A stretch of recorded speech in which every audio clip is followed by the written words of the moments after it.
So he says, incline your ear to me and come, listen, that you may live. And I will make an everlasting covenant with you according to the faithful mercies shown to David. And then he goes on, behold, I have made him a witness to the peoples, a leader and commander for the peoples. Behold, you will call a nation you do not know, and a nation which knows you not will run to you. Because of the Lord your God, even the Holy One of Israel, for He has glorified you. Now, most of the old guys, the Puritans and others, they take verses 4 and 5, well, 3, 4, and 5, as a direct reference to the Messiah. He says in verse 4, behold, I have made him a witness to the people, a leader and commander for the peoples. God's Son,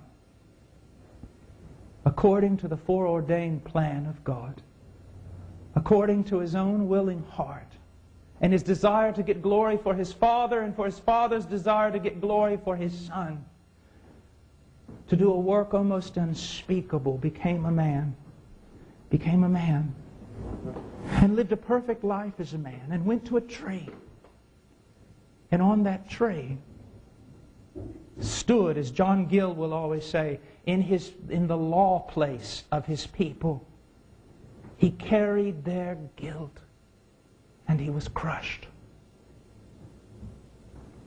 And He rose again from the dead, and He ascended into heaven, and for the last 2,000 years has been calling forth a people.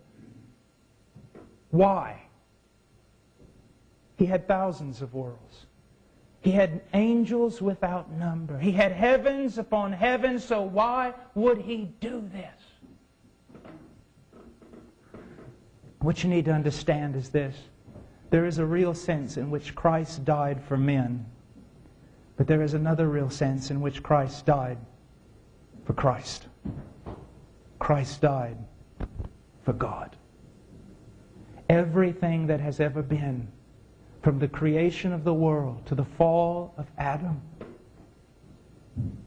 to the promise after promise in the Old Testament, to the coming of the Messiah, to His returning in glory as God and man, to the gathering forth of a people, all of it has been orchestrated by the will of God for one reason: to demonstrate the fullness of the glory of God to all creation, not only for creation's benefit, but for God's great glory.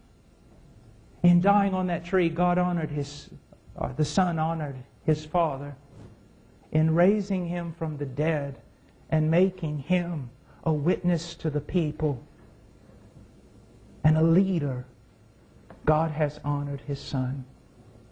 He goes on and He says this, behold, you will call a nation you do not know, a nation which knows you not, which will run to you. Because of the Lord your God, even the Holy One of Israel, He has glorified you.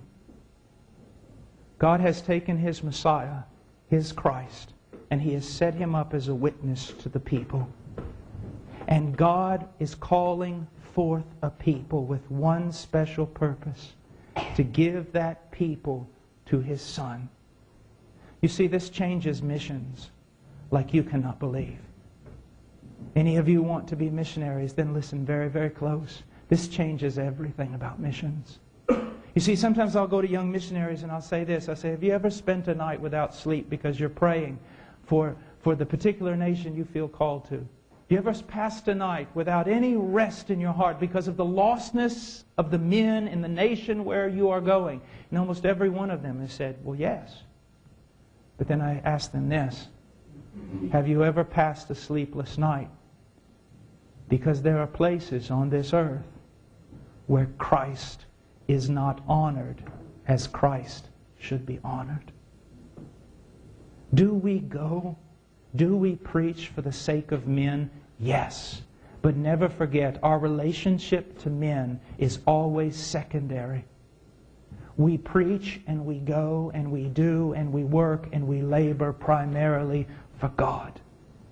You go into a country, you go into a state, you go into a wasteland, you go wherever God sends you for the glory of the Messiah who died and rose again, because He is calling forth a people and He's using you to do it. You go for Him, to gather a people for Him, that He could get glory. You see, Jesus Christ is not so much God's gift to man as the church is God's gift to Christ.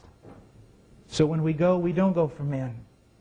And when men do not respond correctly, it matters not to us, because we're not there primarily for them to start off with. We are there and we hold our post and we preach for God, for Him. Why do you witness when no one listens? Because you're not witnessing primarily so that men might listen.